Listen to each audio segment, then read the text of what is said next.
What do you think about the Black Lives Matter movement? I think this is a very important movement that speaks to a much bigger issue in our country. Go up to my district up in Fort Pierce. Been over 190 shootings since the day I took office. These are mainly, shootings within the community. These are gang-related. This is unacceptable. And community to community you go to, you see the violence, you see the frustration in so many of these different communities, and it's got to be addressed. And it speaks to, I think, a lack of opportunity in many circumstances, but also speaks to some bigger problems that are out there where you've seen, I think, an overuse of power in many circumstances. And I think you definitely see, and you've seen all the footage of it, people have a right to be very upset on the way they've been treated. You're talking about by the police? Yes. Because when you started talking initially about the Black Lives Matter movement, you were talking more about black on black crime.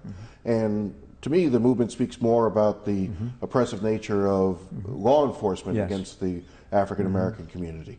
Do you believe that the African American community has reason to be fearful and concerned about the treatment by law enforcement?